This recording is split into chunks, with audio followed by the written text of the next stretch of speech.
క్రీస్తునందు సహోదరి సహోదరులారా, ప్రభువైన యేసుక్రీస్తు నామములో హృదయపూర్వక వందనాలంటే ముందుగా ఇంత మంచి సమయాన్ని ఇచ్చిన తండ్రి దేవునికి ప్రభువైన క్రీస్తు ద్వారా కృతజ్ఞతాస్తుతులు చెల్లిస్తున్నానంటే అందరూ బాగున్నారండి.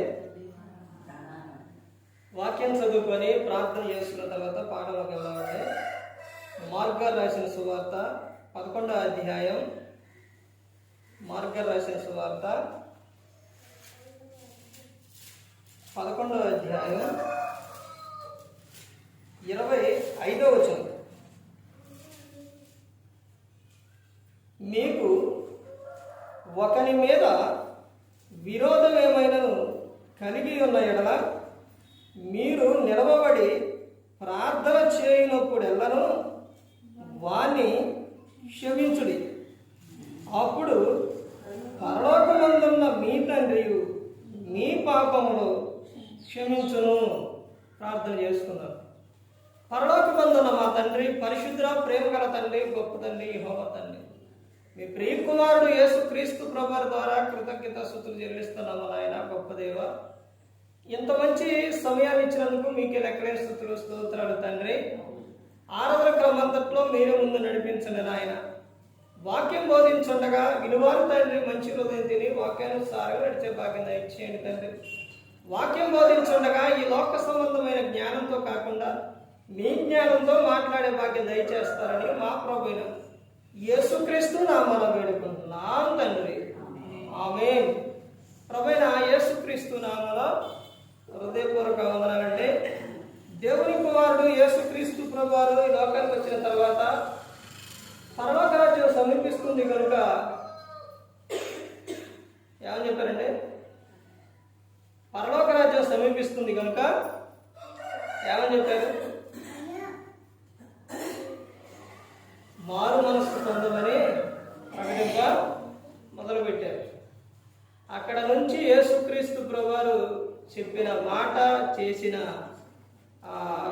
పరిచర్య అవన్నీ కూడా చాలా అద్భుతమైనవి.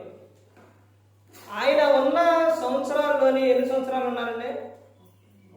33.5 సంవత్సరాల్లో ఆయన చేసిన సేవ ఎన్ని సంవత్సరాలు?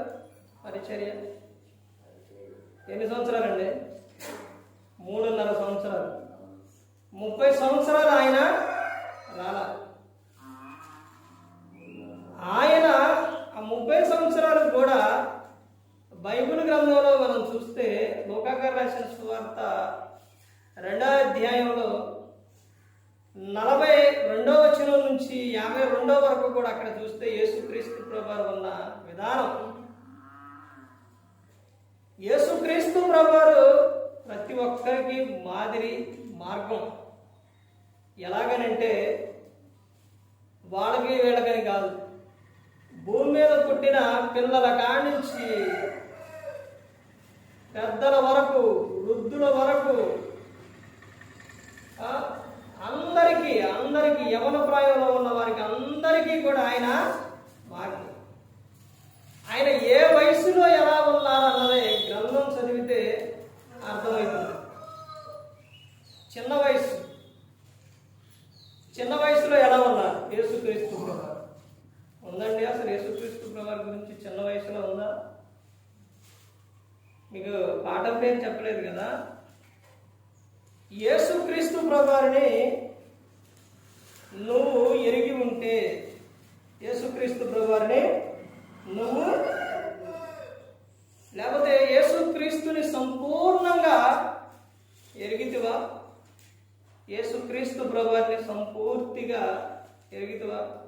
అంటే యేసుక్రీస్తు ప్రభువారు అసలు ఈ లోకానికి వచ్చారు. అందరికీ చాలా విషయం ఏంటంటే యేసుక్రీస్తు ప్రభువారు వచ్చారు, ఈ లోకానికి వచ్చారు,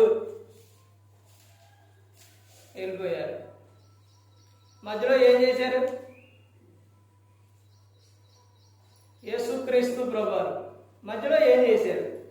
ఆయన ఉన్న సంవత్సరాలు ఏం చేశారు? ఇవి ఎవరైనా తెలుసుకున్నారంటే, అవి తెలుసుకోవాలి అంటే గ్రంథం చదవాలి. మత్తాయి, మార్కు, లూకా, యోహాను సువార్తలు ఆయన గురించి ఉంటుంది. ఆయన గురించి తండ్రి అయిన దేవుడు ప్రవచనం ముందే రాపించాడు. ప్రవచనం ముందే రాపించారు. ఆ ప్రవచనం ప్రకారంగా నడిచారు యేసుక్రీస్తు ప్రభువారు. అంటే దాన్ని ఏం చేయాలి? నెరవేర్చాలి. ఆ నెరవేర్చే విధంగా యేసుక్రీస్తు ప్రభువారు ఉన్నారు. పిల్లలకు చిన్న వయసులో నుంచే, అంటే ఇప్పుడు వివాహాలైన తర్వాత పిల్లలు పుడతారు.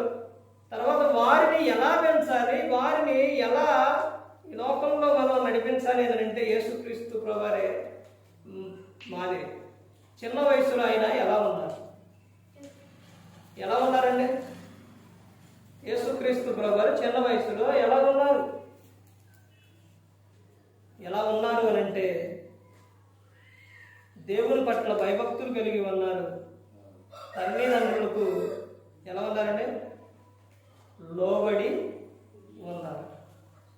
యేసుక్రీస్తు ప్రభువారు తల్లిదండ్రులకు లోబడి ఉన్నారు. తర్వాత లోకాకార రాసిన సువార్త 2:52 యేసు జ్ఞానమందును వయసునందును దేవుని దయందును మనుషుల దయందును వర్ధిల్లుచుండెను. పిల్లలకు నేర్పుకోవాలి, చెప్పాలి. ఇదిగో నాయన, మనందరం కూడా సేవిస్తున్న ఆయన, మనందరినీ ప్రేమించిన ఆయన, మనందరం నమ్ముకున్న ఆయన యేసుక్రీస్తు ప్రభువారు. ఆయనే మనకు మార్గం. ఇదిగో ఆయన లాగా ఉండాలి, ఇదిగో ఇలా ఉండాలని ఆయన చిన్న వయసులోనని చెప్పుకోవాలి. యేసుక్రీస్తు ప్రభువారు ఆయన ప్రతి ఒక్కరికి మార్గాన్ని, మాదిరిని చూపించారు. కానీ ఆయన వయసు ఎంతో తెలుసండి? 33.5 సంవత్సరాలు. 33.5 సంవత్సరాలు అని అంటే బాల్యమా,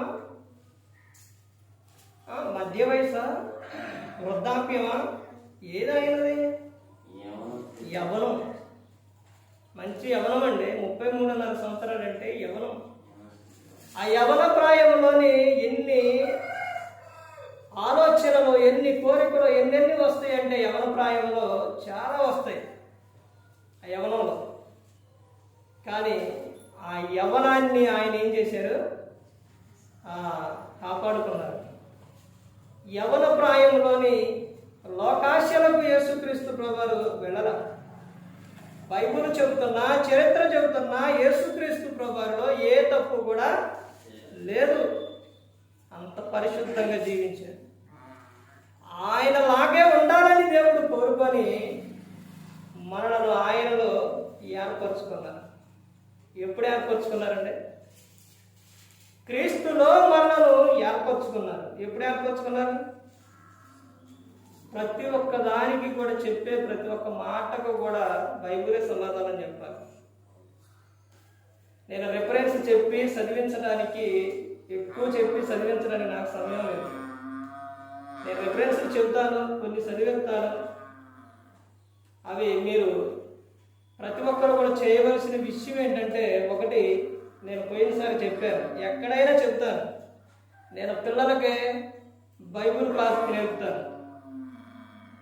పిల్లలకు ప్రతి ఒక్కరూ కూడా తెలుసుకోవాల్సిన విషయం ఏంటంటే, ఎవరైనా కానీ ఒకటి వాక్యాన్ని చదవాలి. యేసుక్రీస్తు ప్రభువారు చదివారు, తర్వాత ధ్యానించారు. ప్రతి ఒక్కరూ ధ్యానించాలి, తర్వాత పరిశోధించాలి. నువ్వు ఒకటి వాక్యాన్ని నువ్వేం చేయాలంటే, నీ చేతికి వచ్చిన గ్రంథాన్ని ముందు చదవాలి. నువ్వు స్కూల్కి వెళుతున్నా, కాలేజీకి వెళుతున్నా, అక్కడికి వెళ్ళినప్పుడు నువ్వు చదవకుండా వెళ్ళిపోయి ఎగ్జామ్ రాయాలంటే రాస్తారా? రాయగలుగుతారా? రాయలేరండి. అంటే ఏం చేస్తారు వాళ్ళు? ముందు ఏం చేస్తారు? బుక్స్ ఇస్తారు. ఆ బుక్స్ తీసుకొచ్చి భద్రంగా దాచిపెడితే నువ్వు రాయగలుగుతావా? పాస్ అవుతారా? అవరండి. ఏం చేయాలి? వాటిని చదవాలి. వాటిని చదవాలి. చదివిన తర్వాత ఏం చేయాలి? వాటిని ధ్యానించాలి. వాటిని ధ్యానించాలి. తర్వాత మీకు అర్థం అవ్వడానికి ఆ విషయం చెబుతున్నాను, కానీ నేను బయట విషయాలు చెప్పను. అసలు అర్థం అవ్వడానికి చెబుతున్నాను. తర్వాత ఏం చేస్తారంటే, టీచర్స్ చెప్పినప్పుడు వాళ్ళు వెళ్ళిపోయి అలా కూర్చొని తర్వాత వినేసి వచ్చేసి తర్వాత మరలా వెళ్ళిపోయి తర్వాత అలా ఉండరు వాళ్ళు. స్టూడెంట్స్ ఏం చేస్తారు? ఒక పెన్ను కానీ బుక్ కానీ తీసుకొని వెళ్ళకపోతే, వాడు చెప్పే రాసుకోకపోతే బయట నుంచో పెడతారు.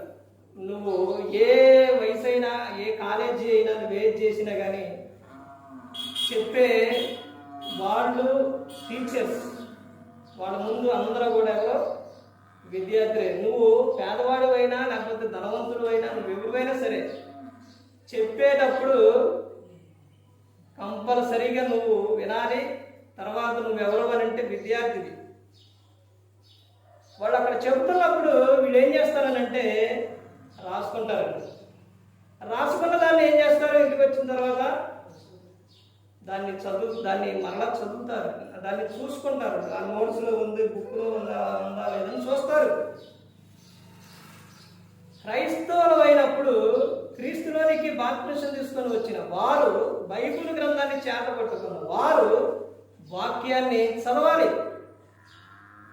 ఆరాధనకు వచ్చేసి తర్వాత ఇంటికి వెళ్ళిపోయి జిప్పేసి ఎక్కడో బీరువా పైన, తర్వాత కొంతమంది ఏంటంటే చూసుకోవడానికి టీవీ పైన పెడుతుంటారు, కాళ్ళకెళ్ళి పెడుతుంటారు. ఇలా చేయకూడదండి గ్రంథాన్ని. ఇప్పుడు మందిరానికి వచ్చిన తర్వాత కూడా చాలా మంది బైబిల్ తెచ్చుకోరు. బైబిల్ అంటే ఏమనుకున్నారంటే బైబిల్ గ్రంథాన్ని మరలా ఈ గ్రంథాన్ని ఏం చేస్తున్నారంటే పాట పాడేటప్పుడు, ఏ పాట పాడేటప్పుడు రాండి సాయించి పాట పాడేటప్పుడు బైబిల్ ఎక్కడ ఉండిద్దండి? కింద. మనం నుంచుంటాం అంటే కింద అంటే ఎక్కడ ఉంటుంది బైబిల్? కాళ్ళ కింద. బైబిల్ కింద పెడతారండి. తర్వాత తెచ్చుకున్న తర్వాత కూడా బైబిల్ గ్రంథాన్ని అది ఎలా పడితే అలా పెట్టకూడదు. అర్థమైందంటే పరిశుద్ధ గ్రంథం ఏంటనుకున్నారు? పరిశుద్ధ గ్రంథం.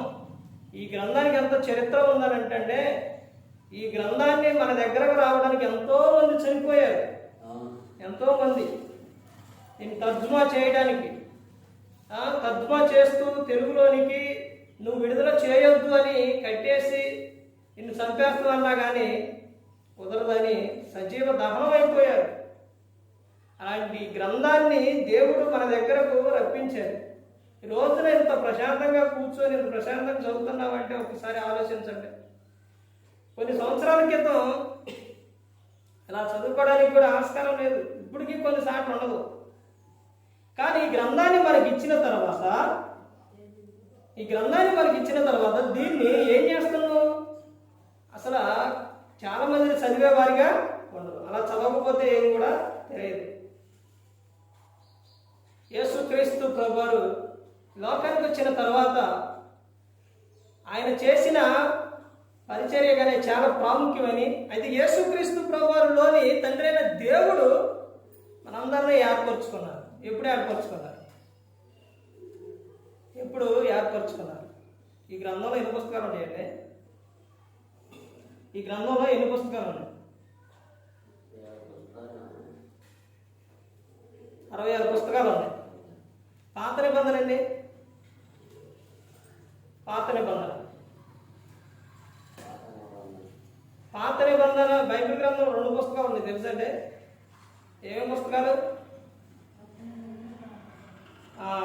పాత నిబంధన, కొత్త నిబంధన.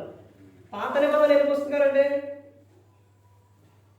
పాత నిబంధన 37, కొత్త నిబంధన 27. అందులోని పాత నిబంధనలో మొదటి పుస్తకం ఏంటి? మొదటి పుస్తకం ఏంటండి పాత నిబంధనలో? ఆదికాండం. Very good. కొత్త నిబంధనలో మత్తయి సువార్త. పాత నిబంధనలో లాస్ట్ పుస్తకం మలాకి. కొత్త నిబంధనలో లాస్ట్ది ప్రకటన గ్రంథం. తండ్రి అయిన దేవుడు మనందరినీ కూడా ఎప్పుడు ఏర్పరచుకున్నారు? క్రీస్తులో ఏర్పరచుకున్నారు. ఎందుకు క్రీస్తులో ఏర్పరచుకున్నారంటే ఆయన ఎవరో? యేసుక్రీస్తు ప్రభువు ఎవరు? పరిశుద్ధుడు, నీతిమంతుడు. అలాగే భూమి మీదకి వచ్చిన ప్రతి ఒక్క మనిషి కూడా అలా ఉండాలని ఏర్పరచుకున్నారు. ఎక్కడుందండి ఆ మాట? అపోస్తలుడైన పౌలు గారు ఎఫెసీయులకు రాసిన పత్రిక 1వ అధ్యాయం 4వ వచనం. తండ్రి అయిన దేవుడు జగత్తుకి పునాది వేయబడక మునుపే క్రీస్తులో మనల్ని ఏర్పరచుకున్నారు. మనం ఎలా ఉండాలని ఏర్పరచుకున్నారండి? మనం ఎలా ఉండాలి? ఎలా ఉండాలండి? పరిశుద్ధులుగా, నిర్దోషులుగా, ప్రేమ కలిగి జీవించాలనే తండ్రి అయిన దేవుడు క్రీస్తులో ఏర్పరచుకున్నాడు. క్రీస్తుని నువ్వు సంపూర్ణంగా ఎరిగి ఉంటే ఒక మనిషి చేయవలసిన విధానం ఎలా ఉంటుందంటే ఆయన లక్షణాలు మనలో కనబడతాయి. ఇదిగోండి, వీళ్ళు బైబిల్ గ్రంథం పట్టుకొని ఎక్కడికి వెళ్తున్నారు? ప్రార్థనకు వెళుతున్నారు. మీకు ఒక విషయం తెలుసండి, బైబిల్ గ్రంథంలోనైనా బయట అయినా కానీ చాలా వరకు ఎక్కువగా అన్యులే దేవుని పట్ల భయభక్తులు కలిగి ఉంటారు. ఎక్కువగా చాలా వరకు ఉంటారు. ఇక్కడ మనం చూస్తే ఇప్పుడున్న ఈ లోకంలో వాళ్ళ భక్తి, ఈ భక్తి చూస్తే అది అశాశ్వతమైనది, ఇది శాశ్వతమైనది. అది అశాశ్వతం, కానీ ఇది శాశ్వతం. నాకు అక్కడ రికార్డింగ్ అవుతుంది, అది యూట్యూబ్ ద్వారా వెళ్ళింది, చాలా మంది చూస్తారండి. ఇక్కడ ఒక విధానం చూస్తే అన్ని జనులు ఎలా పట్టుకుంటారని అంటే, అన్ని జనులు దేవుళ్ళ నుంచి వచ్చే ఆశీర్వాదం పట్టుకుంటారు. వాళ్ళు క్రీస్తులో ఉన్న ఆశీర్వాదం. మీకు ఎందుకు చెబుతున్నానంటే, వాళ్ళ గురించి, అన్ని జనుల గురించి మీకు ఎందుకు చెబుతున్నాను అని అంటే, వాళ్ళకి క్రైస్తవులకి ఉన్న మధ్య తేడా ఏంటంటే, ఇద్దరి మధ్య డిఫరెన్స్ తేడా ఏంటంటే, వాళ్ళు ఏం చేస్తారు అని అంటే వాక్యం వింటారు.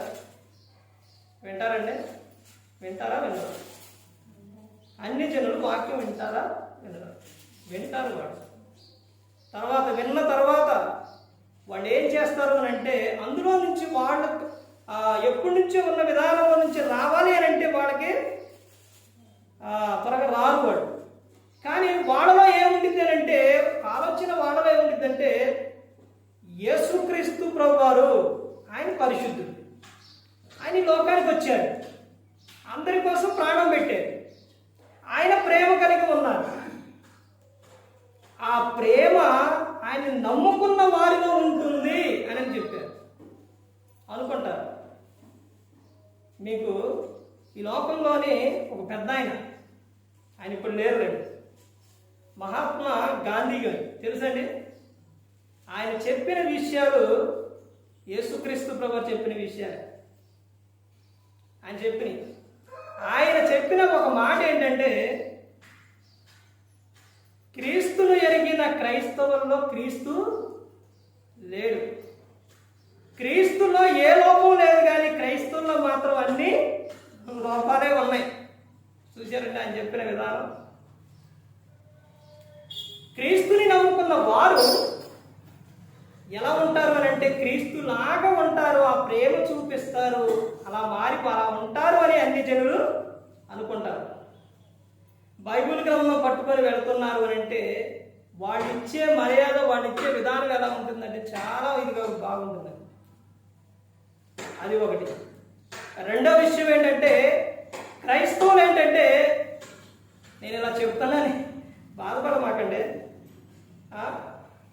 క్రైస్తవులు ఏంటంటే దేవుని నుంచి ఆశీర్వాదం పట్టుకోరు. వాడు ఎవరో క్రైస్తవులు, అన్ని జనులు పట్టుకుంటారు. క్రీస్తు నుంచి వచ్చే ఆశీర్వాదం, దేవుని నుంచి వచ్చే ఆశీర్వాదం మాకు కావాలి అని అన్ని జనులు అనుకుంటారు, కానీ క్రైస్తవుల్లో మాత్రం ఎక్కువగా అనుకోరు. క్రైస్తవులు చేసే విధానం ఏంటంటే, వస్తారు, వెళ్ళిపోతారు, వెళ్ళిపోయిన తర్వాత ఏ పాత స్వభావం అయితే ఉందో అవే కలిగి ఉంటారు. ఒకరి మీద పగ ఉన్నా పగే, తిట్టాలను తిట్టడమే, గొడవకు వస్తే గొడవే, ఇక అయ్యే. కానీ ఎంతవరకు వారిని ఇక్కడ చదవబడిన ఈ విషయాల్లో మార్గారు రాసిన సువార్త 11:25 ఏమని చెప్తున్నారండి,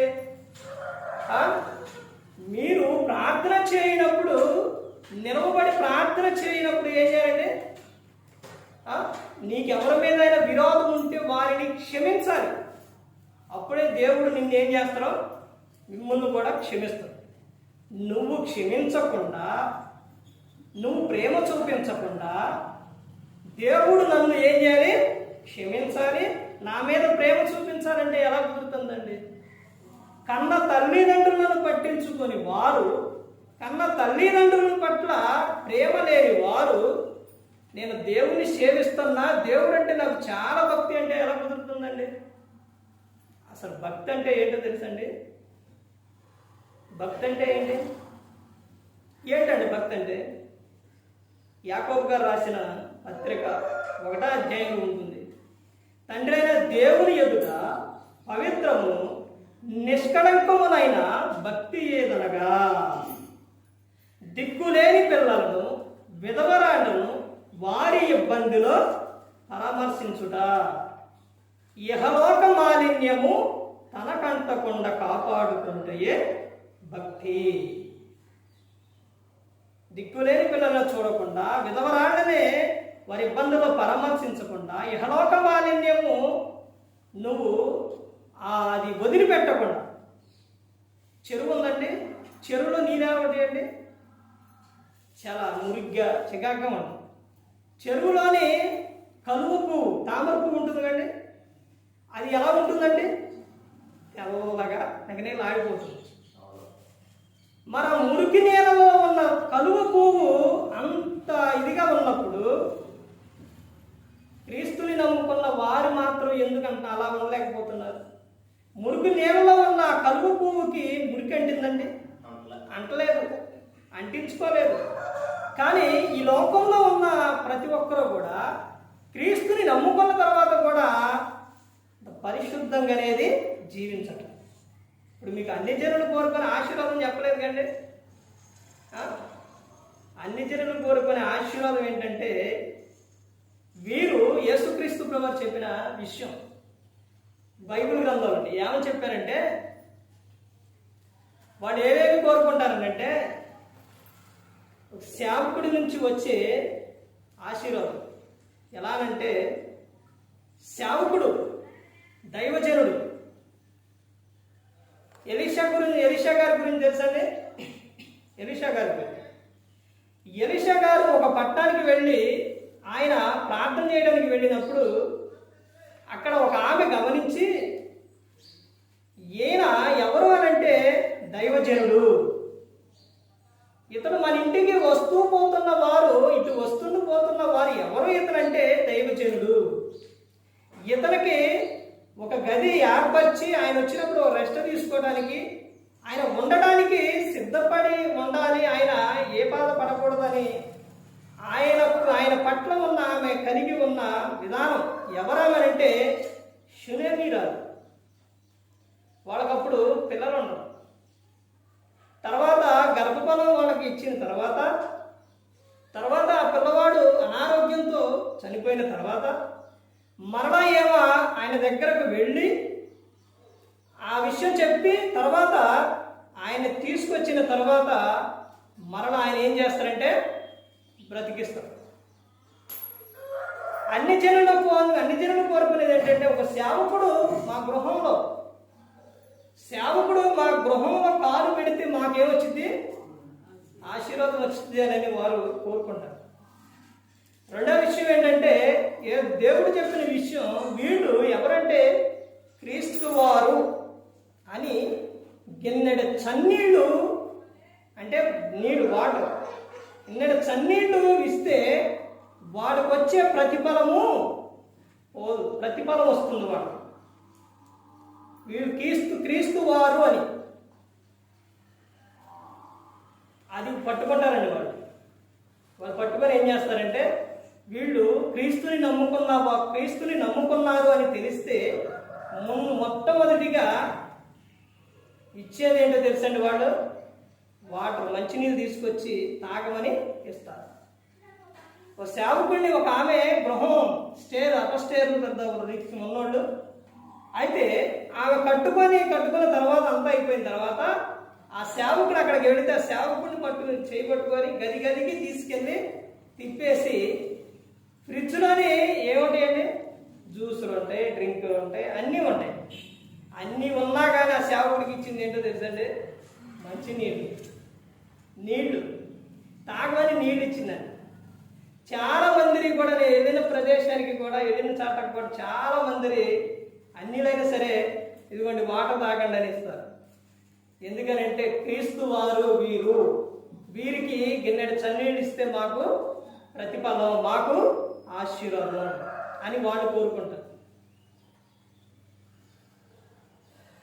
కానీ క్రైస్తవుల్లో మాత్రం ఇలాంటి ఆశీర్వాదాలు అనేది పట్టుకోరు, వాళ్ళు మాత్రం పట్టుకుంటారు. క్రీస్తుని నీవు సంపూర్ణంగా ఎరిగి ఉంటే నిలవబడి నువ్వు ప్రార్థన చేయనప్పుడు నీకు ఎవరైనా కానీ విరోధంగా ఉంటే వాడిని ఏం చేస్తావు? క్షమిస్తావు. క్షమించే మనసు ఎవరిదంటే క్రీస్తుది. పగబెట్టుకునే మనసు ఎవరిదంటే, ద్వేషించే మనసు ఎవరిదేనంటే అపవాది.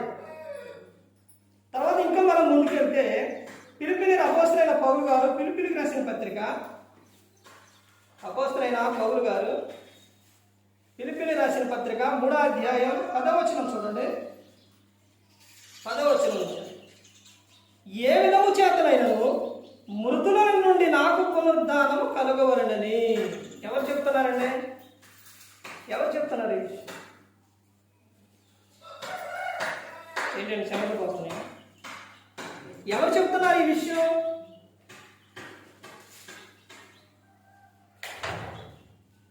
చెప్పండి, ఆ విషయం ఎవరు చెప్తున్నారు? అపోస్తలుడైన పౌలు గారు. మృతుల నుండి పునరుద్ధానం అంటే నాకు ఏం కలగాలి? పునరుద్ధానం కలగాలి. అంటే పునరుద్ధాన బలం, పునరుద్ధాన శక్తి నేను పొందుకోవాలి. క్రీస్తు ఆయన లేచారు, నేను పునరుద్ధాన బలముతో తిరిగి లేవాలి. అంటే నాకు ఏం కావాలి? పునరుద్ధాన బలం, ఆ శక్తి కావాలని ఆయన చెబుతున్న విషయం చూడండి. ఆయన మరణ విషయంలో సమానుభావం గలవాడినై ఆయన పునరుద్ధాన బలము ఎరుగు నిమిత్తమును, ఆయన శ్రమలలో పాలువాడునగుట ఎట్టిదో ఎరుగు నిమిత్తమును సమస్తము నష్టపరుచుకొని వాడిని పెంటతో సమానంగా ఎంచుకొనుచున్నాను. సమస్తాన్ని ఎలా ఎంచుకున్నారు? అపోస్తలుడైన పౌలు గారు పెంటతో సమానంగా ఎంచుకున్నారు. అంటే క్రీస్తుని అపోస్తలుడైన పౌలు గారు ఎలా ఎరిగారండి? సంపూర్ణంగా ఎరిగారు. కొరింథీయులకు రాసిన పత్రికలోని 11వ అధ్యాయంలో ఆయన చెప్తున్న విషయం, నేను క్రీస్తుని పోలి నడుచుకున్న ప్రకారం మీరు నన్ను పోలి నడుచుకోండి అని చెప్తున్నారు. అంటే ఆయన ఏ విధంగా ఉన్నారో అపోస్తలుడైన పౌలు గారు ఒకసారి చూడండి. అంటే క్రీస్తుని ఏ విధంగా అపోస్తలుడైన పౌలు గారు ఎరిగి ఉన్నారో చూడండి. నేను మీ మధ్యకు క్రీస్తుని తప్ప ఎవరిని కూడా ఎరగను. నేను సిలువ వేయబడిన క్రీస్తును ప్రకటిస్తున్నాను.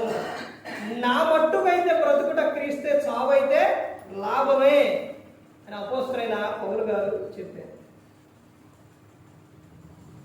దేవుని సేవ విషయంలోని, కుటుంబం విషయంలోని ఈ రెండే చాలా ప్రాముఖ్యమైనవి. కుటుంబం అనేది చాలా ప్రాముఖ్యమైనది. ఎందుకు చెబుతున్నానంటే ఈ విషయం, కుటుంబంలోకి మరలా ఎందుకు వెళ్ళారంటే, ఒక ఆయన బైబిల్ గ్రంథంలో ఎంతో మంది ప్రవక్తలు ఉన్నారు, పెద్ద పెద్దవారు ఉన్నారు, ఉన్నా కానీ ఒక ఆయనే చెప్పగలిగాడు. వివాహమయ్యి తర్వాత భార్య, పిల్లలు వీళ్ళందరూ ఉన్నా కానీ, సేవ చేసినా కానీ, ఎంత చేసినా కానీ ఒక ఆయన మాత్రమే చెప్పగలిగిన మాట. అంతమంది పెద్దవారు ఉన్నా కానీ బైబిల్ గ్రంథాలు అందరూ చెప్పలేకపోయారు. ఏంటి అంటే, నేను నా ఇంటి వారును యెహోవాను సేవించదు. ఎవరు చెప్పారండి ఈ విషయం? యెహోషువ గారు చెప్పారు. మోషే గారు ఎంతమంది నడిపించారండి? ఏలియా గారు, అబ్రహాం గారు, ఆయన ఎంత ఇదిగా ఉన్నారు. యాకోబు గారు కానీ, ఇస్సాక్ గారు కానీ, వీళ్ళందరూ ఎంతో మంది ఉన్నారు, వివాహాలైన వాళ్ళు ఉన్నారు, పిల్లలు ఉన్నారు, అందరూ ఉన్నా కానీ ఒక్క ఆయనే చెప్పగలిగిండు, యెహోషువ గారు. అలాగే కొత్త నిబంధన వచ్చేసరికి ఆయన కుటుంబం విషయంలో చెప్పిండు. అంటే కుటుంబాన్ని నడిపించడం కానీ, కుటుంబ విధానం కానీ, కుటుంబం అంతా కలిసి ప్రార్థనకు రావడం కానీ, చేయడం కానీ అసలు ఎక్కువ జరగదు. అది జరగదు. ఇప్పుడు ఇంతమంది స్త్రీలు ఉన్నారు, వివాహాలైన వారు ఉన్నారు. మరి వివాహమైన భర్తలేరండి. అందరూ దేవుని అందరూ విధంగా ఉండాలంటే ఆ రోజున మోషే గారు కానీ వాళ్ళే చెప్పలేకపోయారు. యెహోషువ గారే చెప్పారు. అంటే ఆయన కుటుంబం ఏ విధంగా ఉందో చూడండి. అలాగే సంఘానికి వచ్చేసరికి రెండోది ఏంటంటే సంఘం చాలా ప్రాముఖ్యమైనది. ఆ సంఘానికి వచ్చేసరికి అపోస్తలుడైన పౌలు గారు చెప్పిన విషయం తర్వాత ఉన్నవారు చెప్పలేకపోయారు. సంఘం గురించి, సంఘ క్షేమాభివృద్ధి, సంఘం కోసం ఈ రెండు కూడా చాలా ప్రాముఖ్యమైన విషయం. ఇంకా క్రీస్తును ఎరుగు వింటిను సంపూర్ణంగా యెషయా గ్రంథం చూడండి, 59వ అధ్యాయం. యెషయా గ్రంథం 59వ అధ్యాయం 1వ వచనం చూడండి. రక్షింపనేరకు ఉండునట్టు యెహోవా హస్తము కురచ కాలేదు, విననేరకు ఉండునట్టు ఆయన చెవులు మందము కాలేదు. మీ దోషములు మీకును మీ దేవునికి అడ్డముగా వచ్చెను. ఆయన ఏమని చెప్తున్నారంటే రక్షింపనేరక ఉండునట్లు ఆ యెహోవా హస్తం కురచ కాలేదు. అపోస్తలుడైన పౌలు గారు ఫిలిప్పీయులకు రాసిన పత్రికలో 4వ అధ్యాయంలో 4వ వచనంలో ఎల్లప్పుడూ ప్రభువునందు ఆనందించుడి, మరలా చెప్పుదును ఆనందించుడి, మీ సకల జనులకు తెలియబడలేడి. ప్రభువు ఎలా ఉన్నాడని చెప్తారు అక్కడ? సమీపంగా. అంటే ఎలా ఉన్నారండి? దగ్గరగా ఉన్నారు. ఆయన మనందరినీ రక్షించాలనే యేసుక్రీస్తు ప్రభువుని ఈ లోకానికి పంపించారు. ఆయన మనందరి కోసం కూడా ఆయన ప్రాణం పెట్టారు. ఎందుకు ఇక్కడ చెప్తున్నారు చూడండి. విననేరకూడనట్లు ఆయన చెవులు మందము కాలేదు, మీ దోషములు మీకును మీ దేవునికి అడ్డముగా వచ్చెను. అడ్డముగా వచ్చెను. యోహాను గారు రాసిన సువార్తలోని 9వ అధ్యాయంలో 8, 9, 10 అధ్యాయాలు చాలా ప్రాముఖ్యమైనవి. అధ్యాయంలోని ఒక గుడ్డి భిక్షకుడు చెబుతున్న విషయంలోని దేవుడు పాపుల మనవి ఆలకింపడు. పాపం చేస్తూ నువ్వు ఒకరిని క్షమించకుండా నువ్వు ప్రార్థన చేసినా కానీ దేవుడు వినడు అని చెబుతున్నాడు. ఆయన రక్షించాలి, కాపాడాలని ఈ లోకానికి వచ్చారు. కానీ నువ్వు ఆయన ఎలా అయితే పరిశుద్ధంగా ఉన్నారో యేసుక్రీస్తు ప్రభు అలాగే ప్రతి ఒక్కరు కూడా ఉన్నారు. కీర్తన గ్రంథం 90వ కీర్తన 3వ చదువుతాను చూడండి. కీర్తన గ్రంథం 90వ కీర్తన 8వ వచనం చూడండి. మా దోషములను నీవు నీ ఎదుట నుంచుకొని ఉన్నావు, నీ ముఖ కాంతిలో మా రహస్య పాపములు కనబడుచున్నవి. ప్రార్థన చేసేటప్పుడు మనం చేసిన ప్రతి ఒక్కటి కూడా మనకు ఏం చేస్తుందంటే కనపడతాయి అన్నమాట. అవి ఎలా అంటే మనం చేసే ఏ పాపం అయితే ఉందో, ఏదైతే ఉందో అది దేవుడు ఏం చేస్తారంటే మనకు ఆలోచన ఇచ్చేస్తాడు. ఇదిగో నీలో ఉన్న తప్పు ఇది, పాపం ఇది, నువ్వేం చేయాలి? వీటిని ఒప్పుకోవాలి. నువ్వు పాపంలో జీవిస్తూ నువ్వు ప్రార్థన చేసినా నేను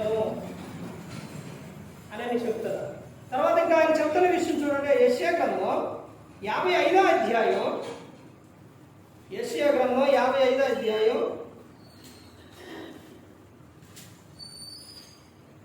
7వ వచనం నుంచి చూడండి. 55:7.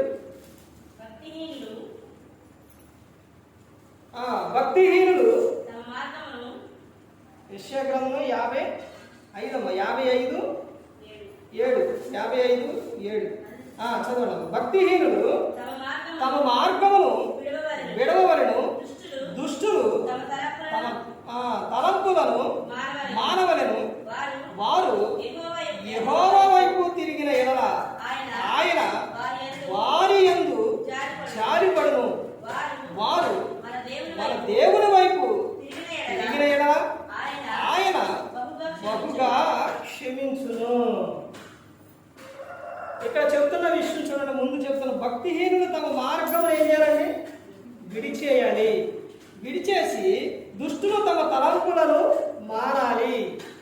నువ్వు ఇవేమీ విడిచిపెట్టకుండా వీటిలోనే జీవించి దేవుని వైపు తిరిగాను, నేను దేవుల్లో ఉన్నానంటే ఒక ప్రభువు. ఇవి విడిచిపెట్టిన తర్వాత వారు యెహోవా వైపు తిరిగిన యెడల ఆయన వారి యందు ఏం పడతారంటే జాలి పడతారు. తండ్రికి పిల్లలు ఇద్దరు ఉన్నప్పుడు లేదా ముగ్గురు ఉన్నప్పుడు వాళ్ళు తమ చెడు మార్గంలో జీవిస్తుంటే తండ్రికి సంతోషం అండి. వాళ్ళ చెడు మార్గం నుంచి వచ్చేసి మంచిగా జీవిస్తే తండ్రికి ఆనందం. అలాగే మనందరము కూడా ప్రతి ఒక్కరు ఈ లోకంలో కూడా నీతిగా జీవించినప్పుడు, పరిశుద్ధంగా జీవించినప్పుడు దేవుడు చాలా సంతోషం పడతారు. అదే చెప్తున్నారు. ఆయన ఇంకా ఏం చేస్తారంటే వారు మన దేవుని వైపు తిరిగిన యెడల ఆయన బహుగా క్షమించును, మనని క్షమిస్తారు. అంటే ఎప్పుడండి? దేవుని వైపు తిరిగినప్పుడు. బాప్తిస్మాలు తీసుకున్న తర్వాత, తీసుకోక ముందు అదే విధానంలో ఉండి తీసుకున్న తర్వాత కూడా అదే విధానంలో ఉంటే దేవుడు ఊపడు. ఎంత భయంకరమైన శిక్ష వచ్చేదో తెలుసండి. ఇదివరకే తండ్రినే దేవుడు ఎలా శిక్షించేవారో తెలుసండి. క్షణంలో చంపేసేవారు. కొరింథీయులకు రాసిన పత్రికలోని అక్కడ చెబుతున్న విషయం చూడండి. అపోస్తలుడైన పౌలు గారు, ఈ రెండు విషయాలు చూపిస్తాను. అపోస్తలుడైన పౌలు గారు కొరింథీయులకు రాసిన మొదటి పత్రిక 10వ అధ్యాయం నుంచి 11వ వచనం వరకు వీళ్ళు ఉన్న విధానం ఏంటంటే, ముందు వీళ్ళందరూ ఏం చేశారంటే ఈనాటి క్రైస్తవులకి తెలియజేయాలి అని ఎప్పుడో కొన్ని వందల సంవత్సరాల క్రితం జరిగిన విషయం అపోస్తలుడైన పౌలు గారు ఇక్కడ చెబుతున్న విషయం. వీళ్ళందరూ వీళ్ళందరూ ఏం చేశారంటే, అక్కడ నుంచి చదవండి మీకు అర్థమవుతుంది. అక్కడ అపోస్తలుడైన పౌలు గారు కొరింథీయులకు రాసిన మొదటి పత్రిక 10వ అధ్యాయం 1వ వచనం నుంచి, సహోదరులారా ఈ సంగతి మీకు తెలియకుండా నాకు ఇష్టం లేదు. అది ఏదనగా మన పితరులందరూ మేఘం క్రింద నుండి వారందరూ సముద్రంలో నడిచిపోయి అందరూ మోసాలు బట్టి మేఘంలోను సముద్రంలోను బాప్తిస్మం పొందిరి. అందరూ బాప్తిస్మం పొందారు. పొందిన తర్వాత వాళ్ళు ఏం చేశారు? ఎంత వచనాలకు వస్తే అర్థమవుతుంది. వాళ్ళు చేసిన తప్పును బట్టి దేవుడు వారిని తీసేశారు. ఇవన్నీ ఎందుకు చెప్తున్నారు అని అంటే, అపోస్తలుడైన పౌలు గారు చెప్తున్న విషయం 10వ వచనంలో చూడండి. మీరు సనగకుడి, వారిలో కొందరు సనిగి సంహారకుని చేత నశించిరి. ఈ సంగతులు దృష్టాంతములుగా వారికి సంభవించి యుగాంతమందున్న మనకు బుద్ధి కలుగుటకై రాయబడి. అందుకే మరలా రిపీట్ చేశారు, ఎప్పుడో జరిగిన విషయం. అందుకని బాప్తిస్మాలు తీసుకున్న తర్వాత క్రీస్తుని సంపూర్ణంగా నువ్వు వెరిగి మరలా నువ్వు పాపంలో జీవిస్తే దేవుడు ఊపులేదు. అసలు నువ్వు క్రీస్తుని సంపూర్ణంగా ఎరిగితే మరలా నువ్వు లోకం వైపు కానీ పాపం వైపు కానీ నువ్వు వెళ్ళవు. చూడండి, మార్కు గారు రాసిన సువార్త 12వ అధ్యాయం. మార్కు గారు రాసిన సువార్త 12వ అధ్యాయం 28వ వచనం నుంచి చూడండి. శాస్త్రులలో ఒకడు వచ్చి వారు తర్కించుకొని ఆయన వారికి బహుగా ఉత్తరం ఇచ్చినని గ్రహించి ఆజ్ఞలన్నిటిలో ప్రధానమైనది ఏదని ఆయన అడిగాను. ఆజ్ఞ, దేవుని ఆజ్ఞలండి. దేవుని ఆజ్ఞలు ఉన్నాయి. వాటిని క్రైస్తవులు ఏం చేయాలి? పాటించాలి. స్కూల్లో మాస్టర్ చెప్పిన ప్రశ్నలు కానీ పాఠాలు కానీ అవన్నీ కూడా ఏం చేస్తారు? వాళ్ళందరూ కూడా వింటారు, మరలా చెబుతారు. అలాగే దేవుని ఆజ్ఞలు కూడా ఉన్నాయి. ఆజ్ఞ ఏదని ఒక వ్యక్తి అడిగినప్పుడు అక్కడ చెబుతున్న విషయం చూడండి. అందుకు యేసు, ఎవరు చెబుతున్నారు? యేసుక్రీస్తు ప్రభువారు చెబుతున్నారండి. ప్రధానమైనది ఏదనగా, ఓ ఇశ్రాయేలు వినుము, మన దేవుడైన ప్రభు, అద్వితీయ ప్రభు, నీవు నీ పూర్ణ హృదయంతోను, నీ పూర్ణాత్మతోను, పూర్ణ వివేకముతోను, నీ పూర్ణ బలముతోను నీ దేవుడైన ప్రభువును ప్రేమింపవలనది ప్రధానమైన ఆజ్ఞ. యేసుక్రీస్తు ప్రభువారు కొండ మీద ధన్యతలు చెప్పారు. మత్తయి గారు రాసిన సువార్త 5వ అధ్యాయం. ఎన్ని ధన్యతలు చెప్పారంటే, మత్తయి గారు రాసిన సువార్త 5వ అధ్యాయం 11 ధన్యతలు చెబుతారు. ఆ ధన్యతలలోని చూడండి, అక్కడ ధన్యతల్లోని ఆయన చెప్తున్న విషయం చూడండి. అక్కడ చెప్తున్న ధన్యతల్లోని అవి మొత్తం కలిపి ధన్యతలు ఎన్ని ఉంటాయి అంటే 9 ఉంటాయి. కానీ అందులోని ఒక విషయం చూడండి, ఇప్పుడు అక్కడ చెప్పిన విషయాన్ని బట్టి 8వ వచనం చూడండి, అక్కడ ఏమని చెప్తున్నారు? 8వ వచనం, హృదయ శుద్ధి గల వారు ధన్యులు, వారు దేవుణ్ణి చూచారు. అంటే హృదయం శుద్ధిగా ఉండాలి. హృదయం నువ్వు శుద్ధిగా ఉన్నప్పుడే దేవుని నువ్వు చూడగలవు. ఎప్పుడంటే దేవుని చూసేది? ఎప్పుడంటే దేవుని చూసేది? మనిషి బ్రతికున్నప్పుడు దేవుని చూడటం చూడలేరు, ఎవ్వరు చూడలేరు. దేవుని చూసిన వారు కూడా లేరు. నాకు కళ్ళలో కనబడ్డారు, అక్కడ కనబడ్డారు, ఇక్కడ కనబడ్డారంటే అంత అబద్ధం. తర్వాత చనిపోయిన వారు కూడా నాకు కనబడ్డారు అన్నది కూడా అబద్ధం. ప్రసంగి గ్రంథం చదవండి, చనిపోయిన వారి స్థితి ఎలా ఉంటుందో అక్కడ ప్రసంగి గ్రంథంలో ఉంటుంది. భూమి మీద మనిషి చనిపోయిన తర్వాత వాళ్ళు ఎక్కడికి వెళ్ళిపోతారని అంటే పాతాళానికి వెళ్ళిపోతారు. వాళ్ళు వెళ్ళిపోయిన తర్వాత మరలా భూమి మీదకి వాళ్ళకి వచ్చే అధికారం అనేది లేదు. సూర్యుని కింద వారికి ఏ అధికారం? సూర్యుని కింద భూమి మీద అయినను, భూమి ఆ నేల యందునైనను, గాలిలో కానీ ఎక్కడా కానీ వారికి ఏ అధికారం లేదు. ఇప్పుడు చనిపోయారండి, 2 వ్యక్తులు ఉన్నారు, ఇద్దరికి ఒకరంటే ఒకరు పడదు, పగడ పెట్టుకున్నారు. ఇప్పుడు వాళ్ళలో ఒకరు చనిపోయారు. ఇప్పుడు ఈ చనిపోయిన మరలా భూమి మీదకి వచ్చి ఆత్మగా భూమి మీదకి వచ్చేసి ఈ పగబెట్టుకున్నామని ఏం చేయొచ్చు? చంపేయచ్చు. కానీ దేవుడు అలాంటి అవకాశం అనేది లేదు. ఇక సూర్యుని కింద చనిపోయిన వారికి ఏ అధికారం లేదు. వాళ్ళు ఇక పగబెట్టుకోరు, ద్వేషించుకోరు, ఎటువంటిది ఏది కూడా లేదు. ఇప్పుడు నేను చెప్పే విషయం మీకు కొత్తగా అనిపిస్తుంది, కానీ అవి బైబిల్ గ్రంథంలోకి వెళ్ళి చదివితే, మన వాక్యం చదివినప్పుడే సేవకుడు చెప్పేది అర్థమవుతుందండి. వాక్యం చదవకుండా, బైబిల్ చదవకుండా మనం వినాలన్నా కానీ అది ఎలా ఉంటుందంటే ఏంటి ఎలా చెప్తున్నారు అనిపిస్తుంది. అందుకని వాక్యాన్ని చదివితే మీకు అర్థమవుతుంది. ఆ విషయం చూడండి, ఎక్కడ ప్రసంగి గ్రంథం మీకు అర్థం అవడానికి చెప్తున్నాను. ప్రసంగి గ్రంథం చనిపోయిన వారి గురించి, ప్రసంగి గ్రంథం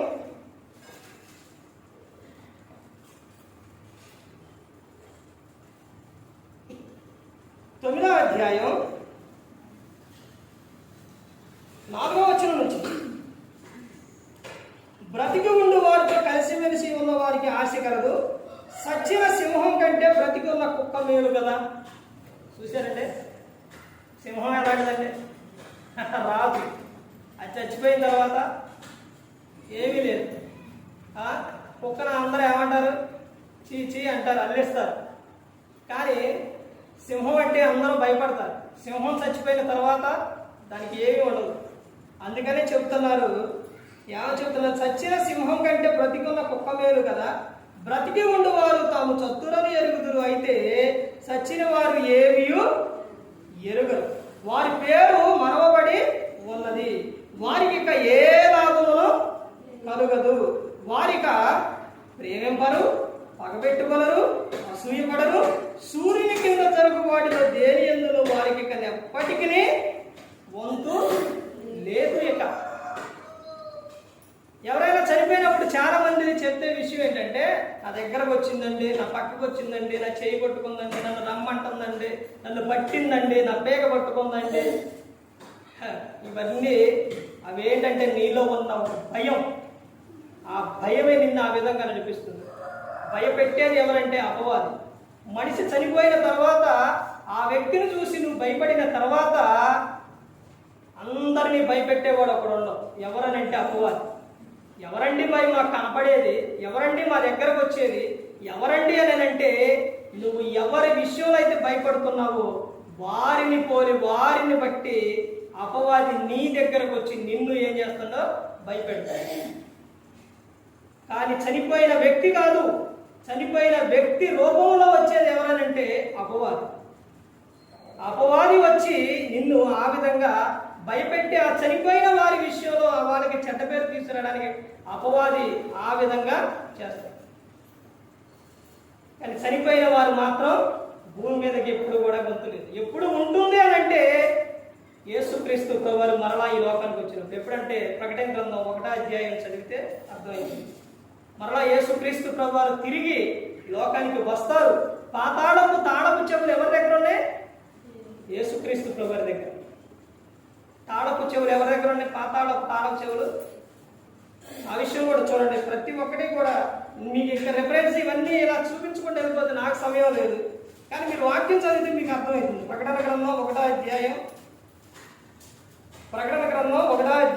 18వ వచనం, నేను మొదటి వాడను కడపటి వాడను జీవించువాడను, మృతుడినైతే కానీ ఇదిగో యుగయుగములు సజీవుడనై ఉన్నాను, మరియు మరణము యొక్కయు పాతాళ లోకం యొక్క తాళపు చెవులు నా స్వాధీనములో ఉన్నవి. ఆయన స్వాధీనంలో.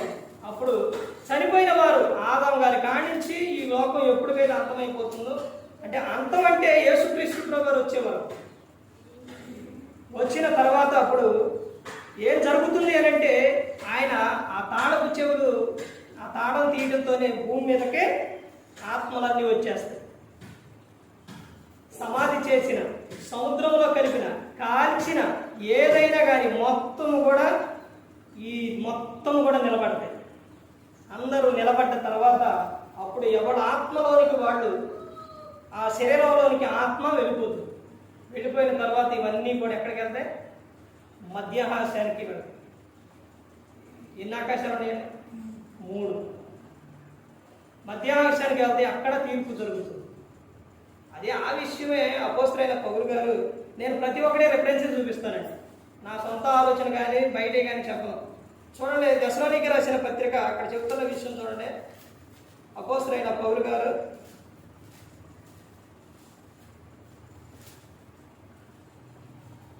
మొదటి పత్రిక 4వ అధ్యాయం 15వ వచనం, మేము ప్రభు మాటను బట్టి మీతో చెప్పుకున్నదేమనగా, ప్రభు రాకడ వరకు సజీవంగా నిలిచి మనము నిద్రించిన వారి కంటే ముందుగా ఆయన సన్నిధి చేరము. ఎవరెళ్తారంట?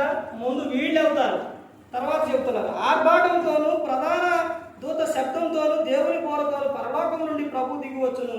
క్రీస్తుల నుండి మృతులైన వారు మొదట లేతురు. ఆ మీదట సజీవులమై నిలిచి మనము వారితో కూడా ఏకముగా ప్రభువును ఎదుర్కొనుటకు ఆకాశ మండలమునకు మేఘముల మీద కొనుక్కోకూడదును. కాగా మనం సదాకాలం ప్రభుతో కూడా ఉండుము. కాబట్టి మీరు ఈ మాటల చేత ఒకరికొకరు ఆదరించుకోండి. అందరూ వెళ్తారు. అందరూ వెళ్ళిన తర్వాత అప్పుడు ఏం జరుగుతుందంటే తీర్పు అనేది జరుగుతుంది. తర్వాత ఇంకో విషయం చూడండి, అలాగే ముందుకెళ్తే ఇంకా కొన్ని సమయాలు, మొదటి సమయాలు 9వ అధ్యాయం చివరిగా ఈ విషయం చూసి మనం ముగించుకున్నామంటే, సమయాలు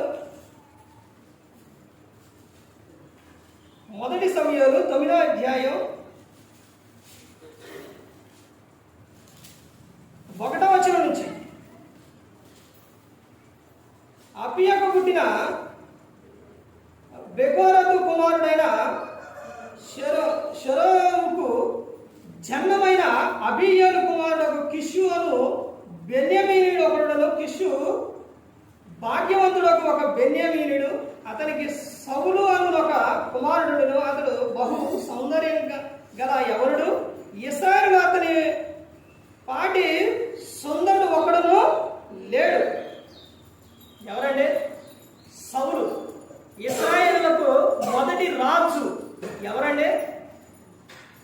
ఇప్పుడు చదివించారు కంటే సౌలు. ఈ సౌలు ఎలాంటి వాడు తెలుసండి? సౌందర్యవంతుడు. దేవుడు చెప్పిండంటే దేవుడు అందరి గురించి చెప్పరు. ఏమే అందమైన స్త్రీ, ఎంతో అందమైన వాడు అని అందరి గురించి చెప్పలా దేవుడు, కొంతమందిని గురించే రాపించింది. ఇలాంటి వ్యక్తి అతను చేస్తున్న విధానం ఏంటంటే, ఆయన ఏం చేసేవాడంటే గాడిదలు కాసేవాడు. గాడిదలు పోయి ఎత్తులు ఆడుకుంటా ఒక ప్రవక్త దగ్గరకు వస్తాడు. ఎవరు అతనంటే సమూయేలు గారు. ఆయన యొద్దకు వస్తాడు. దేవుడు అక్కడ అతన్ని అభిషేకించడం, అంటే ఆ సమూయేలు గారి ద్వారా ఏర్పరచడం. తర్వాత అతను ఏ విధంగా ఉన్నాడో అని అంటే, దేవుని మాట విన్నప్పుడు బాగానే ఉండవు. దేవుని మాట వినకపోగా అతను పరిపాలనలో నుంచి, అతను చేసిన విధానం 40 సంవత్సరాలు దేవుడు పరిపాలన ఇస్తే అతను సంతోషంగా చేసిన పరిపాలన ఎక్కువ సంవత్సరాలు అతను చేయలేదు. దేవుని మాటను, దేవుడు చెప్పిన మాటను వ్యతిరేకించింది. ప్రతి ఒక్కరు కూడా గమనించుకోవాలి. క్రీస్తుని నువ్వు సంపూర్ణంగా ఎరిగి ఉంటే ఆయన చెప్పినట్టు ప్రతి ఒక్కరు కూడా చేస్తారు. ఏదైనా మనం నమ్ముకున్నావులే వెళ్తున్నావులే అని అనుకుంటే మాత్రం ఆయన చెప్పినట్టు చేయరు. ఒక వ్యక్తి ఇష్టమైతే ఆ వ్యక్తి చెప్పింది చేస్తాం, ఆ వ్యక్తితో మాట్లాడటానికి చాలా ఇష్టపడతాం. ఆ వ్యక్తి దూరంగా ఉన్నా కానీ ఫోన్ చేసైనా మాట్లాడతాం, అంటే ఆ వ్యక్తి ఇష్టమైతే. మరి దేవుడు నీకు ఇష్టమైతే, క్రీస్తుని నువ్వు సంపూర్ణంగా ఎరిగి ఉంటే ఏం చేస్తారంటే నిత్యము దేవునితో మాట్లాడుకుంటావు. దేవునితో మాట్లాడుకోవడం అంటే ప్రార్థన ద్వారా నువ్వు దేవునితో ప్రతిదినం మాట్లాడు. ఒక వ్యక్తి ఇష్టమైతే అస్తమానం ఆడికే వెళ్తాం, అక్కడే కూర్చుంటాం, అక్కడే మాట్లాడతాం, ఆడ గురించే చెబుతాం. మరి క్రీస్తుని గురించి నువ్వు ఎప్పుడైనా చెప్పావా? క్రీస్తుని గురించి ఎప్పుడైనా నువ్వు పక్కవారికి కానీ, బంధువులు కానీ, కుటుంబంలో కానీ, ఎక్కడైనా కానీ క్రీస్తుని గురించి చెప్పావా? అంటే ఆయన అంటే నీకు ఇష్టం ఉంటే ఆయన గురించి ఏం చేస్తారు? చెబుతారు. అపోస్తలుడైన పౌలు గారు సంపూర్ణంగా ఎరిగారు కాబట్టే క్రీస్తుని గురించి అంత విధంగా ఆయన చెప్పగలిగారు. అలాగే క్రీస్తుని సంపూర్ణంగా ఎరిగే వారిగా ఉండాలని ప్రతి ఒక్కరు కూడా. ఎందుకనంటే మనకి ఈ లోకం శాశ్వతంగా, శాశ్వతమైన లోకం ఉంది, పరలోకం. రెండోదే నరకం. క్రీస్తుని ఎరిగితే, క్రీస్తుని పోలి నడుచుకుంటే ఎక్కడికి వెళ్తారనంటే పరలోకానికి వెళ్తారు. అలా కాకుండా ఇష్టానుసారంగా జీవిస్తే నరకానికి వెళ్ళిపోతారు. నరకం గురించి యేసుక్రీస్తు ప్రభువు చాలా విధంగా చెప్పారు. అక్కడ అగ్ని ఆరదు, పురుగు ఉపమానాలు కూడా చెప్పారు. ఎందుకనంటే అది చాలా భయంకరంగా ఉంటుంది. ఏ ఉపమానం చెప్పారంటే నరకం గురించి ఒక ఉపమానం చెప్పారు. ఏ ఉపమానం చెప్పారు? బైబిల్ గ్రంథంలో ఉందంటే ఎవరి గురించి చెప్పారంటే లాజరు, ధనవంతుడు. ఆ సందర్భంలో యేసుక్రీస్తు ప్రభువు చెప్పిన ఉపమానంలోని ధనవంతుడు తమ ఇష్టానుసారంగా జీవించిండు. లోకం విడిచినప్పుడు ఏడికి వెళ్ళిపోయిందంటే పాతాళంలో మహాయాతన. 90వ కీర్తన చదవండి, అర్థమైంది. అక్కడ ఏమనుంటుందో తెలుసండి? భూమి మీద నరులను పంపించిన తర్వాత నరులారా తిరిగి మరణ నా యొద్దకు వచ్చి. యెహోషువ గారికి ఇచ్చిన కాలం ఎంత అంటే సమయం ఎంత? మెతూషాల, యెహోషువ గారు కాదండి, మెతూషాల. ఆయనకి ఇచ్చిన సమయం ఎంత? మెతూషాలకు ఇచ్చిన వయసు, ఆయుష్కాలం ఎంత అండి? 969 సంవత్సరాలు మెతూషాలకు ఇచ్చింది. అన్ని సంవత్సరాలు మెతూషాల గారు ఇక్కడ ఉన్నా కానీ ఈ లోకంలో ఉన్నారా? వెళ్ళిపోయారు. భూమి మీద ఎవరైనా సరే, దేవుళ్ళు అనబడ్డా, దేవతలు అనబడ్డా, భూమి మీద జన్మించి ఎవరైనా సరే వెళ్ళిపోవలసిందే. తర్వాత ఈ దేహంతో జరిగించిన దానికి లెక్క చెప్పవలసింది. ఎవరైనా సరే క్రీస్తు న్యాయపీఠం ఎదుట నిలబడాల్సింది. అది ప్రతి ఒక్కరు కూడా గమనించుకోవాలి. ఎందుకంటే మనందరం ఎవరో దేవుని పిల్లలు. మనకు పరలోకంలో ఏముందండి? ఆశీర్వాదం ఉంది. ఎలాంటి ఆశీర్వాదాలు ఉన్నాయో తెలుసండి పరలోకంలో?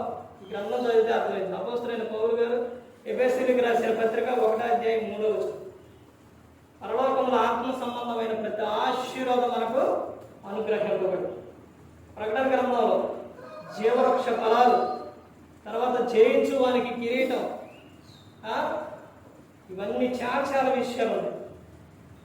ఈ లోకానికే రక్షకుడు, లోక అధిపతి మొత్తం కలిగి ఉన్న ఆయన మనం సేవిస్తున్నామంటే, ఆయనలో ఉన్నామంటే ఎంత విధానం చూడండి. ఒక నాయకుడు ఉంటారంటే, నాయకులు ఉంటారుగా, పార్టీలు నాయకులు ఉంటారు కదండి. ఆ నాయకులు ఎవరైనా పై నాయకులు ఉన్నప్పుడు వాళ్ళు వచ్చి ఎవరైనా ఒకరిని పేరు పెట్టి పిలిచి ఇలా జత వేసుకుంటే అబ్బబ్బబ్బబ్బా, ఇక ఈ వ్యక్తి సంతోషం ఇక మామూలు ఉండదుగా.